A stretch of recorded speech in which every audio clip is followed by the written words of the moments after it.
Okay, so welcome to everybody.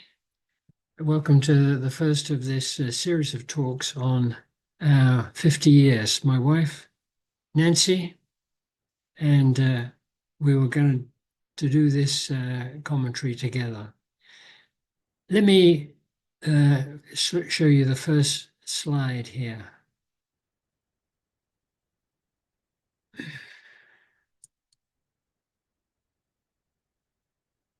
At this.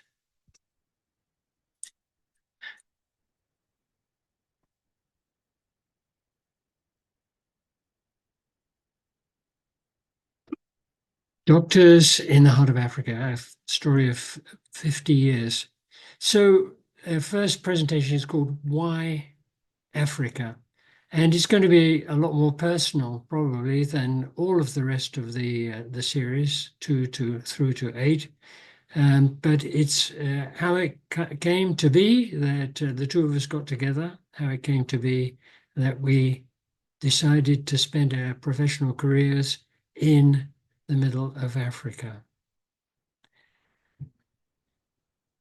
Our story starts in 1966 in Oxford, UK. There was a conference for Christian medical students, and someone who was working on his PhD in Oxford came to Canada, invited some medical students or hopeful medical students to attend the following year. And I was just a hopeful. I hadn't started medical school, but I signed up and attended in July of 1966.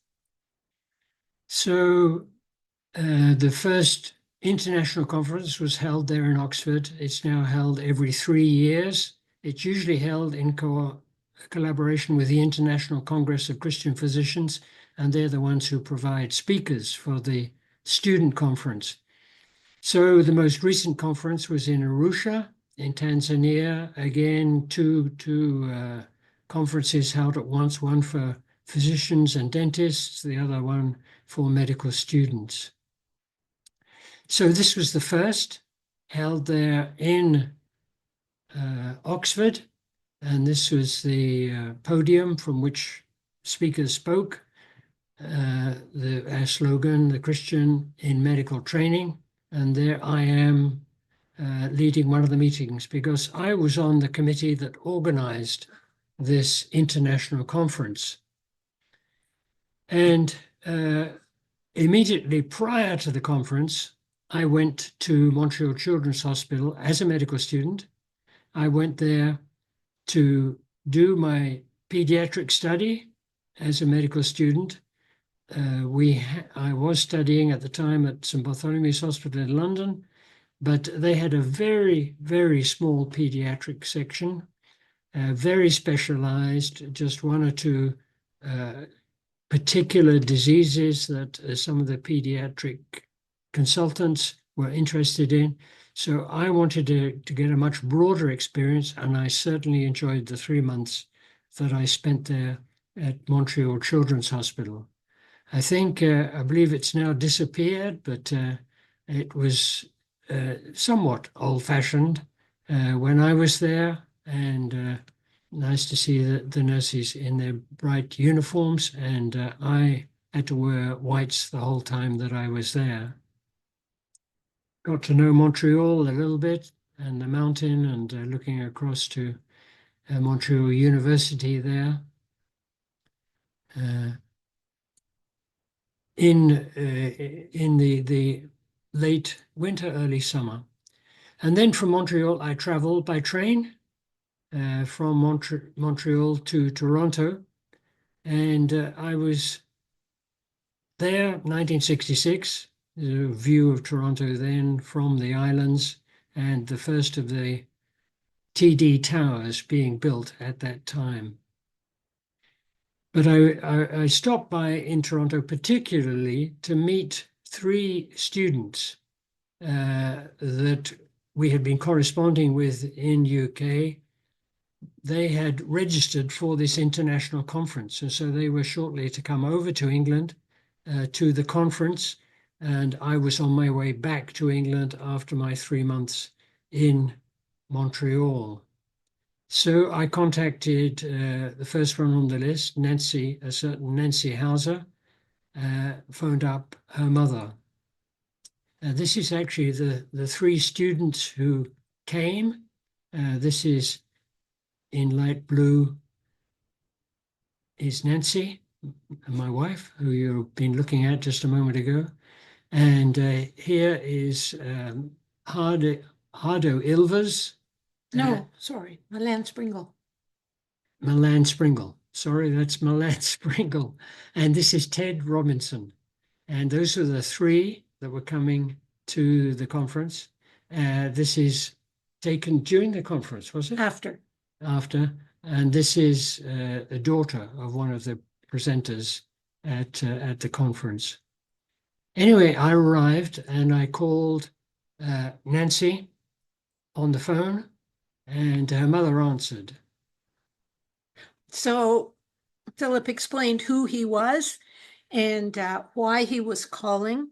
And my mom was very much in touch with my activities, my social life, my friends. And she said it would be very nice to meet this man who was helping plan the conference.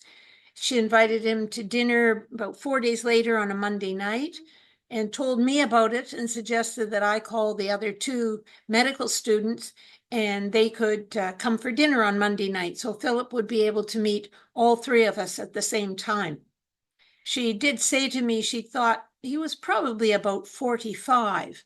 But when we saw him coming up the road, she said, well, he's your guest. You go and meet him at the door. But she peeked around to see who he was, and she said, oh, he's only a boy.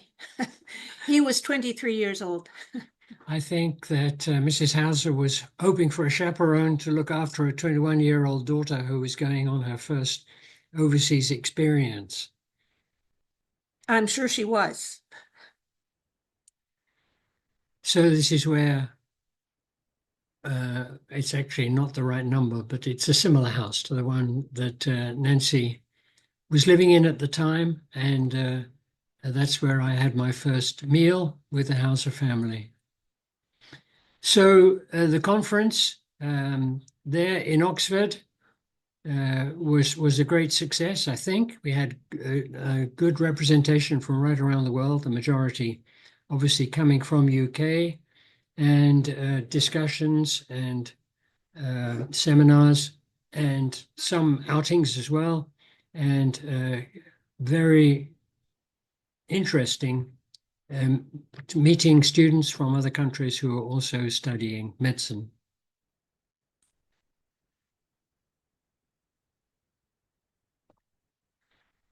Well, I was already planning on medicine, and in 67, I was admitted to the Faculty of Medicine at the University of Toronto.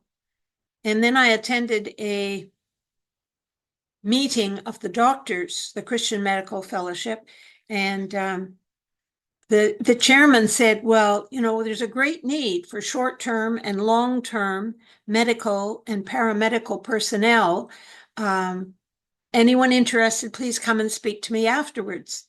So I went and spoke to him afterwards, and I said, well, yes, I am interested. I'm prepared to go anywhere.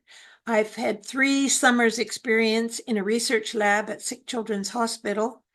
So some lab work would be good because I'm not yet advanced in my clinical medical studies. So he said, all right, we'll find you something.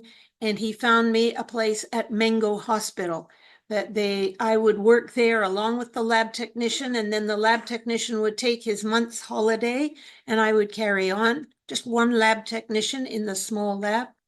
And then that would be my contribution to keeping things going in the absence of the lab technician. I was really delighted to meet many of the personnel. This lady is an obstetrician gynecologist from India. And we just found ourselves to be friends very quickly and did some activities together. I wanted to learn the local customs, and one of them was pounding cassava leaves in order to make a green vegetable that would be something like cooked spinach. And so there we are, pounding the cassava leaves to tenderize them before cooking them. And the girl who taught me, her name was Peace, and she was being employed by the family where I was staying because they had twin daughters who were about 6 months old. And she was very much needed to look after one when the other one particularly wanted the mother's attention.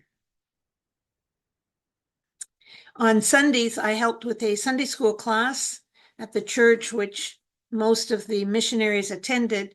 And one weekend, we took the Sunday school girls out to a girls' school for a weekend camp. So I think this was my tent group at the camp. It was a beautiful place. Uganda was then called the Pearl of Africa, and it really, really was. Beautiful scenery on the edge of Lake Victoria. Another person I made significant friendship with was Mary Kegel on the left. She was an older nurse and kept things running very well at the hospital. She also had a great sense of hospitality. And one day we went out for a picnic, and I enjoyed that very much as well. Now, why was I in Uganda? Well, I was in Uganda, but before I went to Uganda, I met Mr. Peter Stam, and he had just completed, when I met him, he and his wife had just completed 20 years in the DR Congo, which is immediately west of Uganda. And he said, but if you're going as far as Uganda, you must get a visa and spend at least 10 days visiting Congo, because Uganda is the pearl of Africa. Things are going very well. And Congo has just had the Simba rebellion and is in smithereens. And it would be good to see the contrast between the two and see the medical needs in Congo. And so he helped me get a visa for Congo and said I could just tell anybody that I was coming at his invitation, and the missionaries there would welcome me in his name. I did find this American nurse who was driving from Kampala back into Northeast Congo. And she said, yes, of course, she'd give me a ride as long as I was prepared to straddle the gear shift all the way for 10 hours of driving that day. Or was it 12 hours? It was a long day. But I understand when you got to Congo, finding your way wasn't at all easy. No, it wasn't, because then and even now, Congo has hardly any road signs, if any. And so we crossed the border on a dirt road like this into a light forest, and then the road began branching like Y junctions. So Jean said, now, we don't have a road sign, so you and I will take turns deciding whether we go left or go right. So at the first Y junction, Jean said, all right, this way we'll go right. And then when we came to the next Y junction, she said, which do we do, left or right? So it was up to me to decide. All right, I said, then we'll go left. And so we did for over an hour, is all that I can remember. Might have been an hour and a half. And lo and behold, we arrived at Rethi Hospital, where we were aiming to spend the night. We were not lost after all in the darkness. The sun went down about 6, and so we drove for an hour and a half in the darkness, and we got to our destination. Now, this is a map of Congo at the time. Congo, big, huge, rather squarish country, right in the middle of Africa, the heart of Africa. And this reddish area is the area that was occupied by the Simba rebels. Simba rebellion started in 1964, and you can see the blue is the government, national government territory that was held, but the red was under the control of the Simbas at the end of 1964. The center of their activity was Stanleyville, which was the birthplace of the first prime minister of Congo, Lumumba, and it's since changed its name. It's now called Kisangani.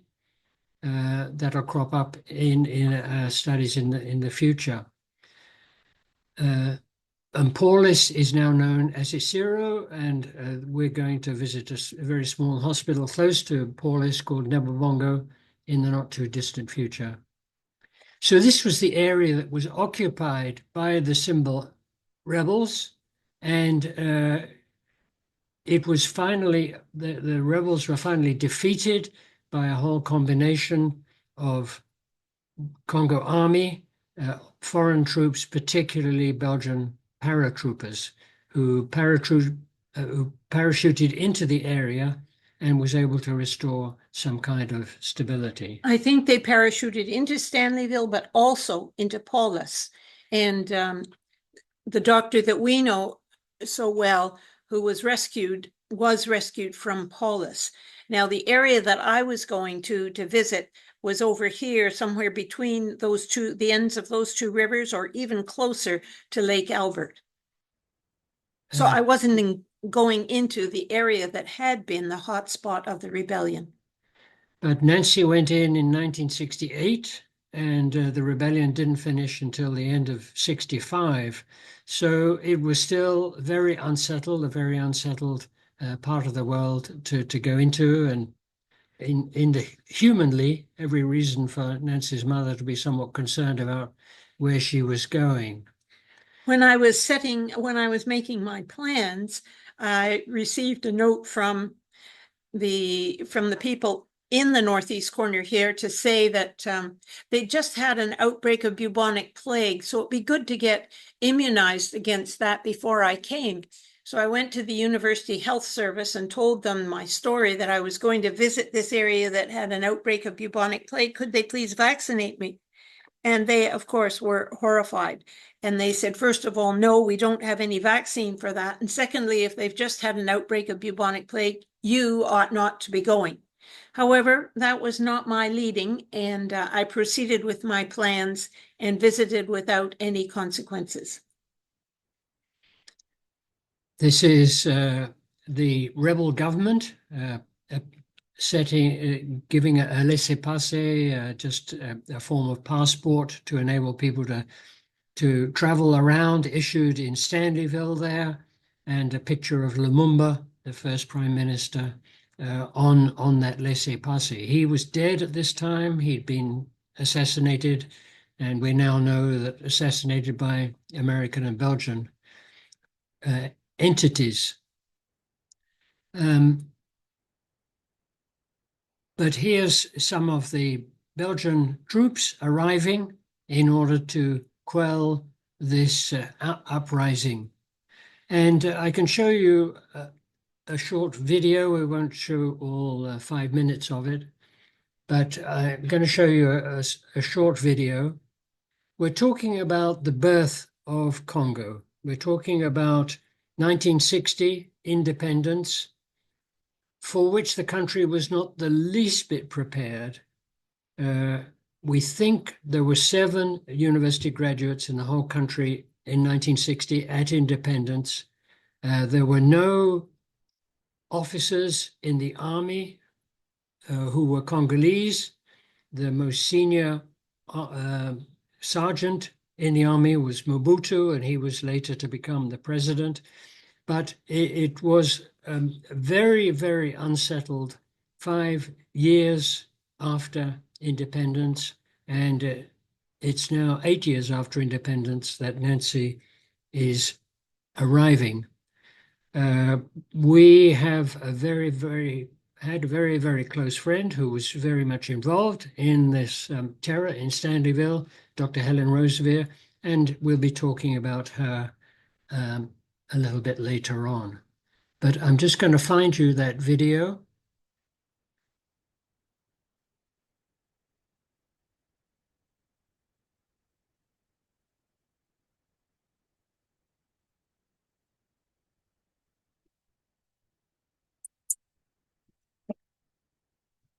So that was the Simba Rebellion.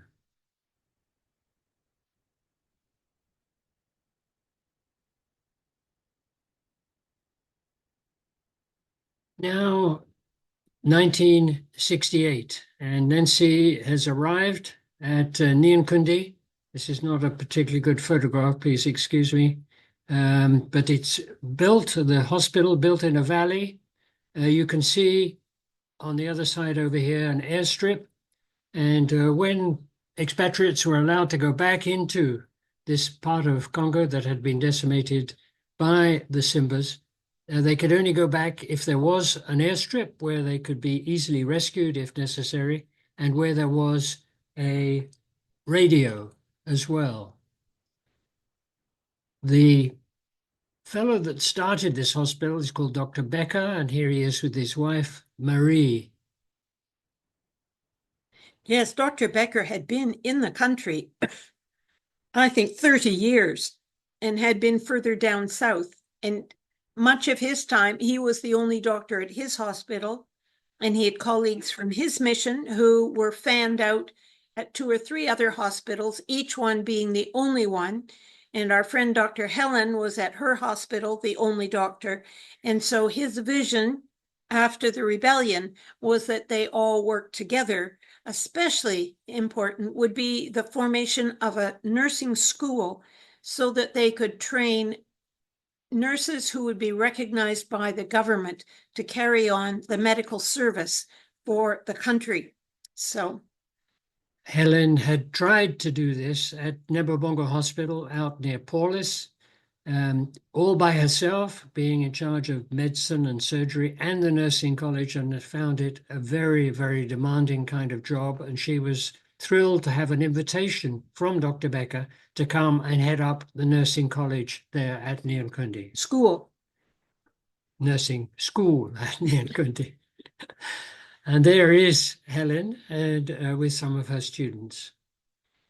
She loved to teach. She was a born teacher. Her father had been a teacher and of mathematics. And I think it was in her genetic material. She just loved to teach. So at Nyankundi in 1966, she opened this school, and that was her primary, her only real responsibility was making this school for nurses run. She had to start at the basic level, which would be called auxiliary nurses. And she did all she could to train them to learn everything she knew. And just when we arrived, they changed it to a registered nursing school, up the entrance requirements and lengthened the program by 1 year. You'll notice that these are mostly young men. You may be a little dismayed at that, seeing this is called a nursing school, but it's the young men who needed an employment. They're no longer hunters and gatherers as they used to be. Their wives have enormous responsibilities in raising a large family, in looking after the garden and clothing and feeding the family. And a lot of men at that time spent a lot of time drinking and were completely unemployed. So this was a means of employing the head of the family. Now, on my first visit, I did spend 4 days at Nyankundi, but then I went just a little bit further south to the place where Jean, my first driver, where she was working. And not far from her hospital, there were pygmy villages. And so she agreed to take me out one day to meet some of the pygmies. And you know that I'm not a very tall person, but it was rather fun for me to discover that the pygmies were all shorter than me. And they live in those little grass huts, just like that in the forest. At the time I visited, Helen was building the first permanent school in bricks. The students were temporarily housed in mud wall thatched roof accommodation. But here was her very generous plan. In the foreground is the assembly hall, and then several classrooms, and then several classrooms more. A very suitable school for that situation. Helen was just as I say, a born teacher, and she loved to be in the classroom. So why Africa? Well, because of Nancy's first visit there. Why Nyankundi? Well, it was a mission. It was an entry into a community of the church. It was a very international community as well. People from several different mission agencies, several different denominations, several different nationalities. And it was lovely to see a lot of cooperation between these different missions and different churches. And with this big emphasis on training, and for that, it's a question of being there fairly long term in order to understand the language, in order to understand the culture. But another reason, of course, for going to Nyankundi was the big need. Shortly before we went, their senior surgeon left. There was a big hole. They desperately needed a surgeon. And there were plenty of work for other doctors to do as well. And we anticipated that Nancy would be doing a lot of teaching.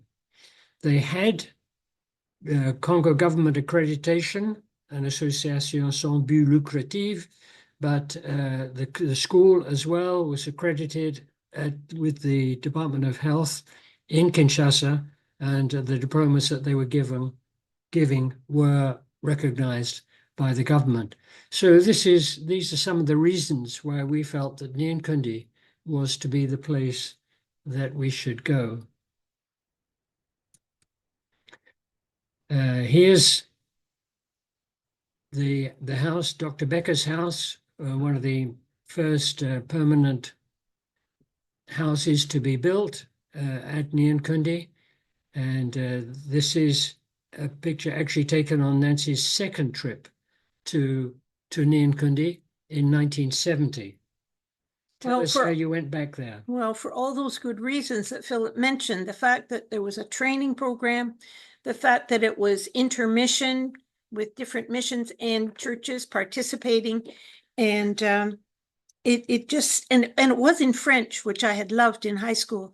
So on my first visit, I had asked Dr. Helen if I could come back for 2 months in 2 years' time. And her reply was, well, of course you can. Nobody ever comes here to visit. And that there was a certain truth in that. There were not many visitors, but I was happy to go back for 2 months. And I knew that SmithKline and French, a drug company, gave out scholarships or bursaries to help those who might do their elective abroad. So I was able to write up my visit from 1968 and apply for one of these scholarships. And I think because I knew exactly where I was going and what I was going to do, they kindly gave me all expenses paid for my visit in 1970. I remember deciding that I would ask for the huge sum of $25 for miscellaneous expenses if something was not in my budget. I think I could have been a little bit more generous, but that was all right, and I made it home. This is Dr. Ulrich, the very fine surgeon who was working there at the time, very much appreciated by everyone. He had real compassion for his patients and did his very best for everyone. But he left a year before I arrived to replace him. The scenery was just quite fantastic. You can see immediately in front of these lots of thatched houses. That's where the students were being housed while the permanent school and the permanent dormitory were being constructed. Bananas. One of the real treats of the area is that bananas grow very, very well. And so it was usually we would buy bananas by the head like this, and it was self-serve. Whenever you wanted a banana, there was a whole head of bananas to be enjoyed. And the lady who hosted me on my first visit was Vera Thiessen on the right, and one of her best friends was Yehosabedi, who helped her in the sterilizing and preparation of the operating room. It's quite likely that Yehosabedi had no education, no formal education, or perhaps 2 or 3 years. But speaking in Swahili, the two of them conversed very well, and Yosebedi had a wonderful, warm heart for doing everything just as Vera asked her to do it. These are the other ladies that I met on my second visit. On the left is Dr. Helen. She was there for most of the time, but actually leaving for a short visit to see her mother in the UK. Her close colleague was Jill Thompson, who was also teaching in the nursing school.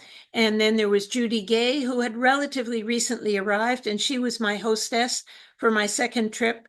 And she was not only a nurse, but a midwife. She had trained in the hills of Kentucky and became a qualified midwife. And there she was putting in her best to teach nursing and midwifery in the school. By 1970, that school building that had only been a foundation before was now up and occupied and finished to the highest standard possible at that time. But you could see the thatch buildings that the students were living in still there. They disappeared. The last of them disappeared in 1972 as the building program continued, and as more permanent structures and a dormitory for the boys and a separate dormitory for the girls was constructed. The local church was thriving, and at that time, I'm not sure how many were in the missionary community. Obviously, a handful, maybe a dozen, 15. Dr. Becker and his wife, Jane Winterling. Not sure of this one. And that's Walcott, Jane Walcott. A handful of missionaries anyway, and a very large, thriving Congolese community.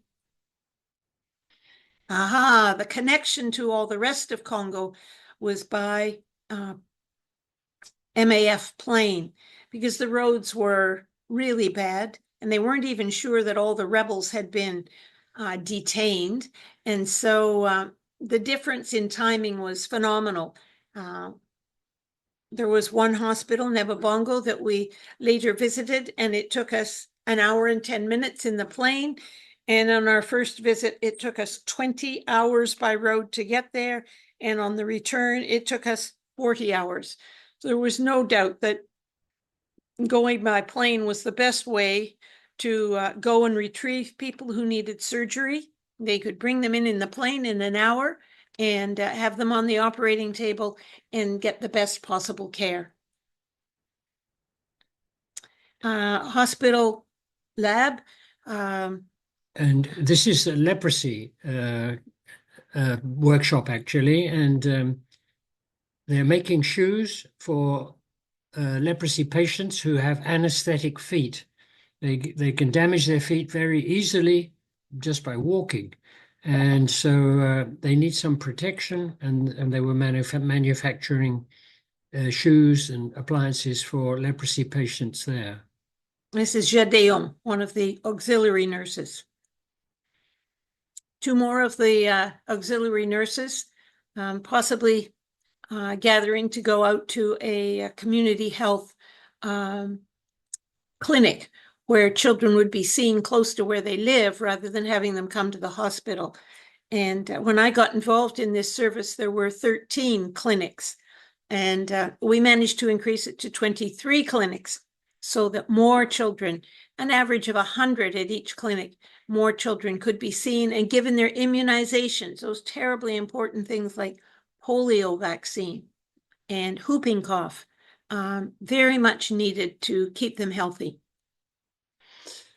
So Nancy's come back after her second trip to Africa, and I got in touch with her because she flew back through London, and I invited her for a meal, and we went to the Royal Festival Hall, looking out over the River Thames. And that's a picture of us at the time.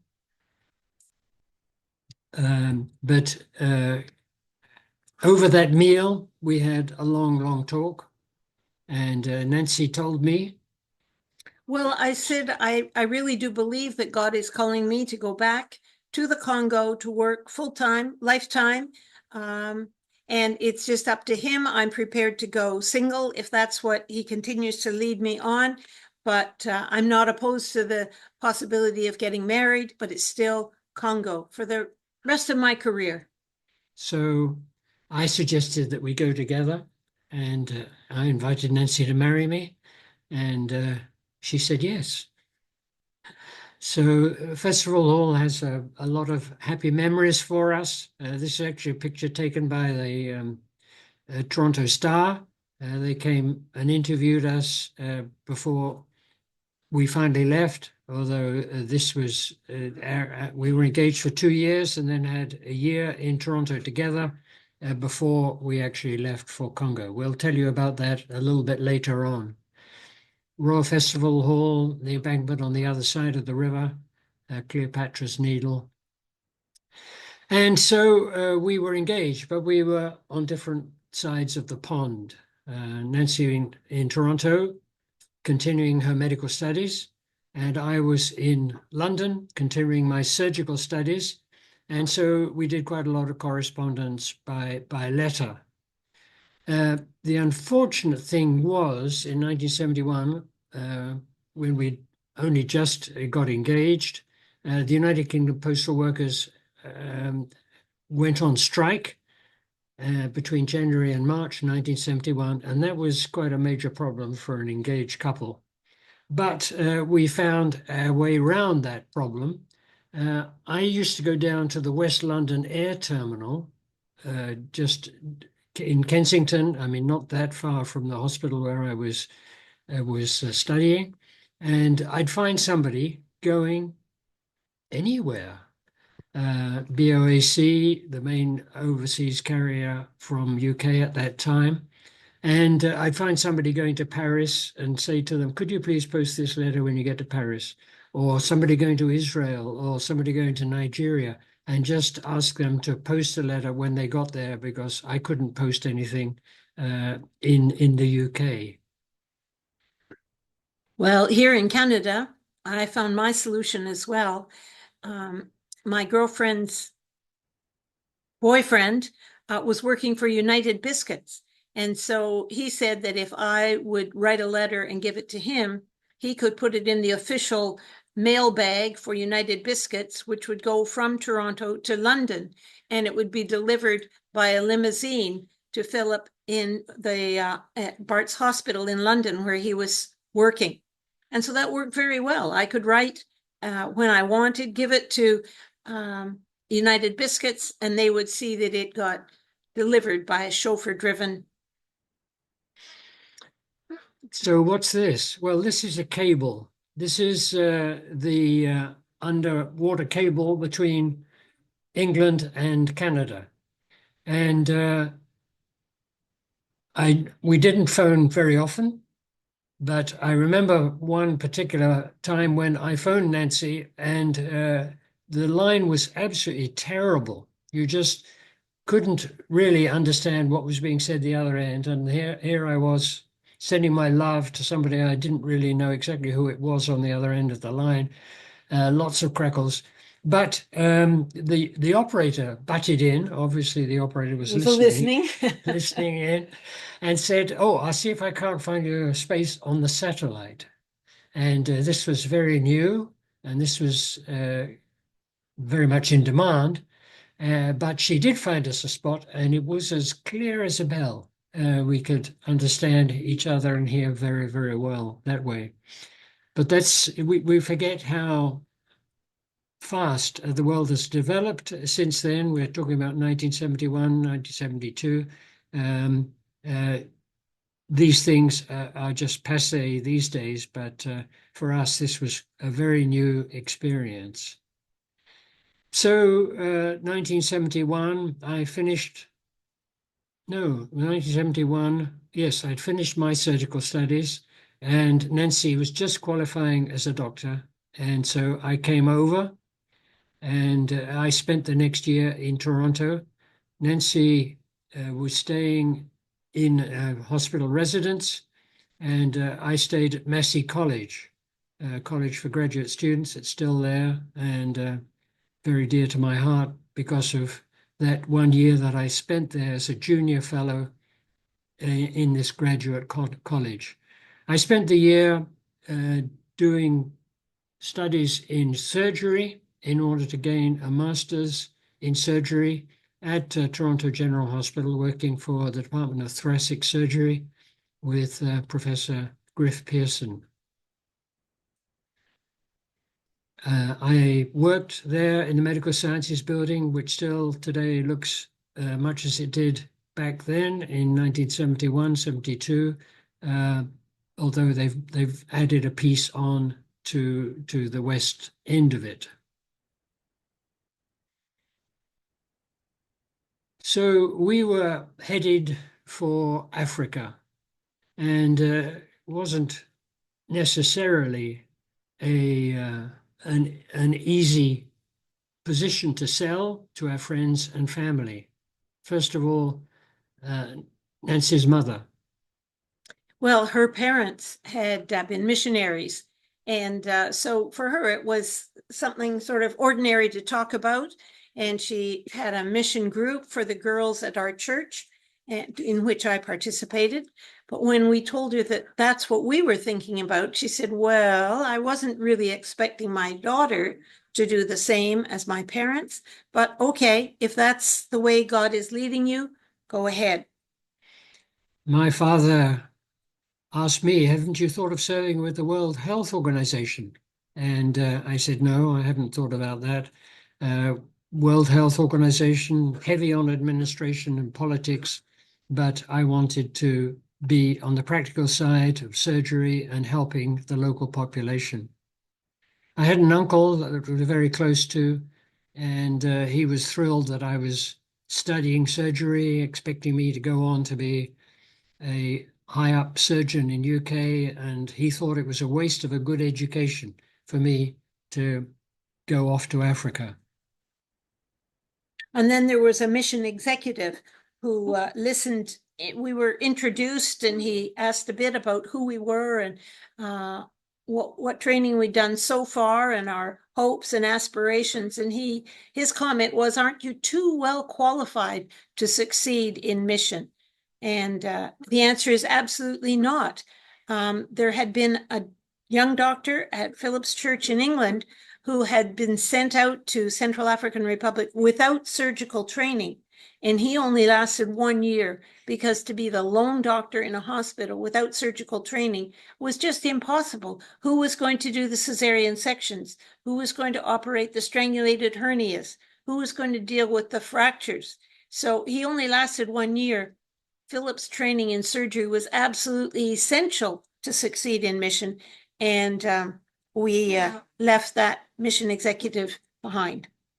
Just one other opposition that we had from one of Nancy's cousins. He was an accountant. He said, what's all this I hear about you going off to Africa? You should stay for at least 5 years. Don't start a family. Let me invest your money and I'll make you independent financially for life. 2 well-qualified doctors can earn a big salary. But we said, no, we feel that we should be going to Africa. So there was a second International Conference of Christian Medical Students in Norway, which Nancy went to, actually. And then the third one was held in 1972, held here in Toronto. And it was just 2 weeks before our wedding. And Nancy was the secretary of the conference and intimately involved with organizing the program. I just don't know how she did it. All the secretarial work she was involved with. She was sewing her own wedding dress. She was finishing off her year of internship. Very busy. Yes, I was very busy. And you may remember that a month before the end of my internship, I needed a weekend to sleep. And after a very, very demanding week, mostly at Toronto General, partly at Sick Kids Hospital, I went to my brother's place and slept Friday night, all day Saturday, and most of Sunday. Then I was back to work again. One thing that I remember at the time was that I had to write quite a few letters, and I treated myself to an electric typewriter.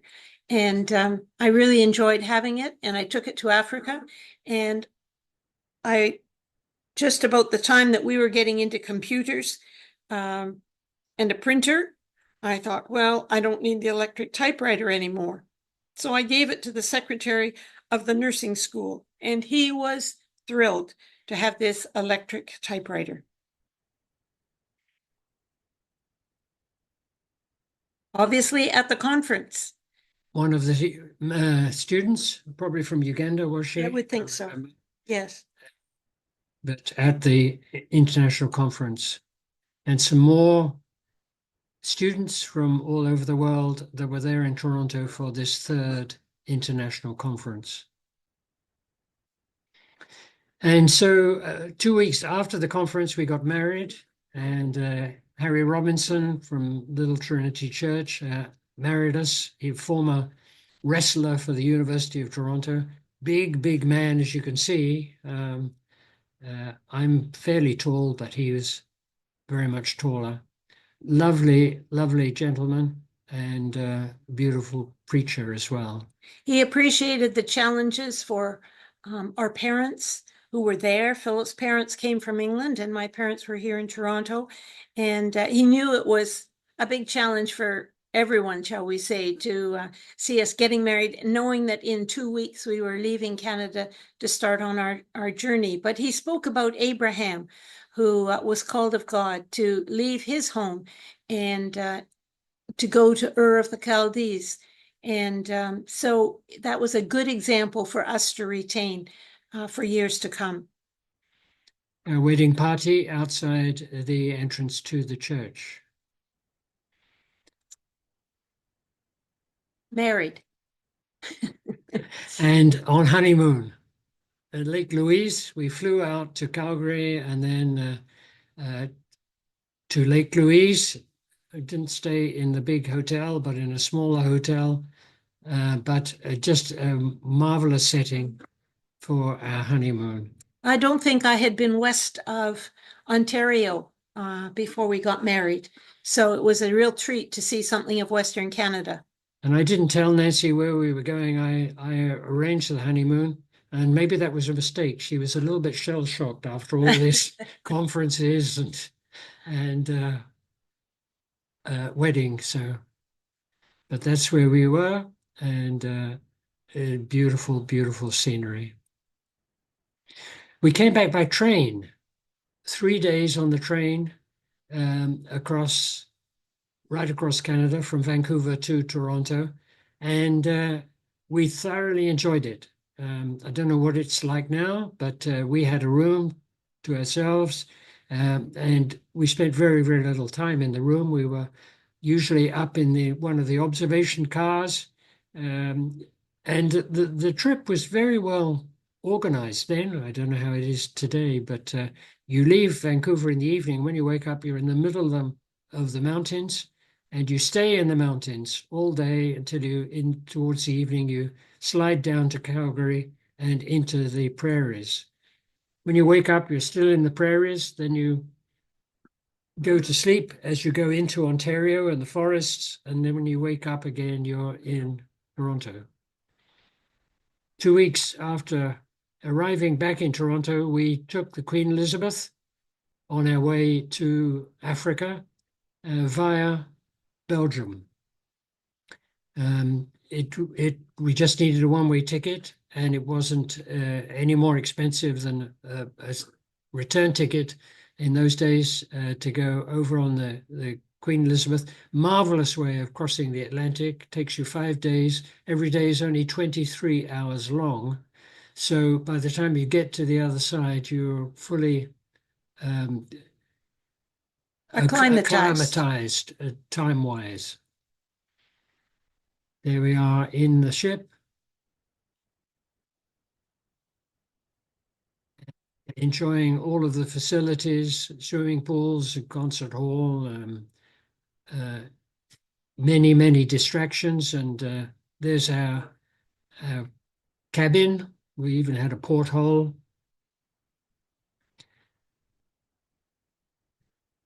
We thoroughly enjoyed the dining room. Of course, the menu changed every day. However, there was a couple right beside us. You can see the back of the man.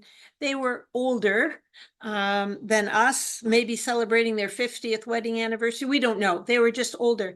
But every single day, the man would look at the menu and he would choose something.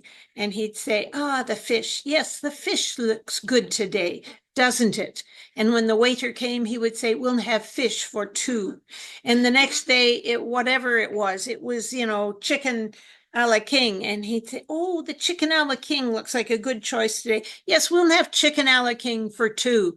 He never gave his wife the opportunity to choose what she might have liked at that meal. And you can see that Philip and I have different plates in front of us. I decided that I wasn't going to eat the same as Nancy while we were crossing over. I'd let her choose first and then I'd choose something different. So we get a printed program, today's program and what's going on at different times during the day. And a newspaper as well gets slipped under your door every morning to enable you to keep up with what's going on in the world.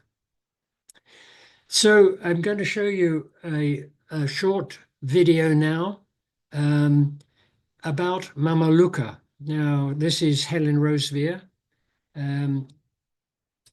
You'll be hearing about Helen Roseveare much more next week, but this is a video taken several years ago now when she made a return visit. We replaced her there at Nyankundi back in 1973. But she was a very, very important figure in our lives and taught us an awful lot. And we owe her an enormous debt. But let me just show you these couple of minutes of this video.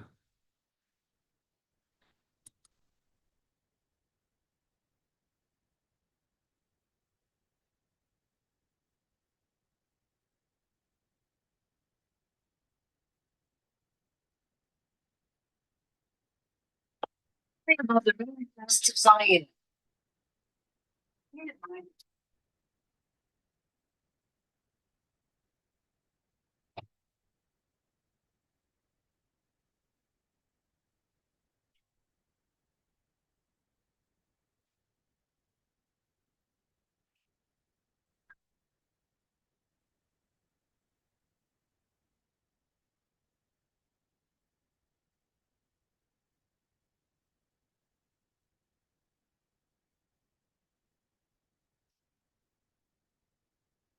In 1953, as a Cambridge graduate, she left England's green and pleasant land to pioneer missionary medical work in the remote rainforests of the Belgian Congo.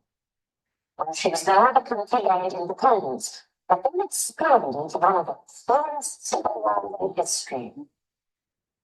This is because it's 10 years these things the shelter is interesting spears and cook spears at this.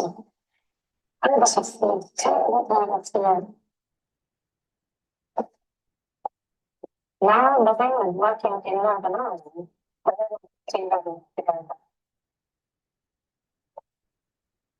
In spite of the members, they have gladly accepted an invitation to visit the hospitals they have left for a year. And to meet again, that's the new Mama Luke.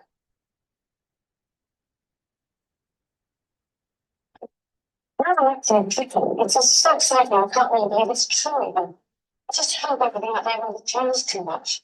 It's so wonderful. 16 years away, I'm able to see all my friends again. I just wonder how much they have changed. Maybe we recognize each other. And we'll Swahili language come back and we understand each other. And I don't have to come back again after I get them.